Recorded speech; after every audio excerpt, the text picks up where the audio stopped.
ತಾಲೂಕು ಕಾರ್ಯನಿರತ ಪತ್ರಕರ್ತರ ಸಂಘದ ನೂತನ ಅಧ್ಯಕ್ಷರಾಗಿ ಟಿ ಅರ್ಜುನ್.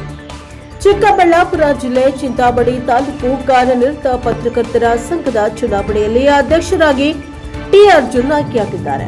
ಅಧ್ಯಕ್ಷ ಸ್ಥಾನಕ್ಕೆ ಟಿ ಅರ್ಜುನ್ ಮತ್ತು ಕೃಷ್ಣಮೂರ್ತಿ ಎಂಬುವವರು ನಾಮಪತ್ರ ಸಲ್ಲಿಸಿದ್ದು, ಅದರಂತೆ ನಡೆದ ಚುನಾವಣೆಯಲ್ಲಿ ಅರ್ಜುನ್ 11 ಮತಗಳನ್ನು ಪಡೆಯುವ ಮೂಲಕ ಭರ್ಜರಿ ಜಯ ಸಾಧಿಸಿದ್ದು, ಉಳಿದಂತೆ ಅವರ ಪ್ರತಿಸ್ಪರ್ಧಿ ಕೃಷ್ಣಮೂರ್ತಿ ಕೇವಲ 3 ಮತಗಳನ್ನು ಪಡೆದು ಪರಾಭವಗೊಂಡರು. ಚುನಾವಣಾ ಅಧಿಕಾರಿಗಳಾಗಿ ಸೋಸು ನಾಗೇಂದ್ರ ಕರ್ತವ್ಯ ನಿರ್ವಹಿಸಿದ್ದು, ಈ ವೇಳೆ ಚಿಕ್ಕಬಳ್ಳಾಪುರ ಜಿಲ್ಲಾ ಕಾರ್ಯನಿರತ ಪತ್ರಕರ್ತರ ಸಂಘದ ಅಧ್ಯಕ್ಷ ರವಿಕುಮಾರ್, ಪ್ರಧಾನ ಕಾರ್ಯದರ್ಶಿ ಕಾಗತಿ ನಾಗರಾಜ್, ಉಪಾಧ್ಯಕ್ಷ ರಾಧಾಕೃಷ್ಣ ಸೇರಿದಂತೆ ಮತ್ತಿತರರು ಹಾಜರಿದ್ದು, ಉಳಿದಂತೆ ತಾಲೂಕು ಉಪಾಧ್ಯಕ್ಷರಾಗಿ ಕೆ ಶ್ರೀನಿವಾಸ, ಪ್ರಧಾನ ಕಾರ್ಯದರ್ಶಿಯಾಗಿ ದೇವಪ್ಪ, ಖಜಾಂಚಿಯಾಗಿ ಎಂ ವೆಂಕಟೇಶಪ್ಪ, ಕಾರ್ಯದರ್ಶಿಯಾಗಿ ಸಿಆರ್ ವಾಸುದೇವ ಅವಿರೋಧವಾಗಿ ಆಯ್ಕೆಯಾದರು.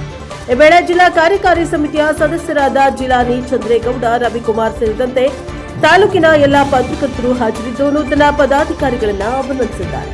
Bureau report CS Ravi, NKS report, Chikkaballapur.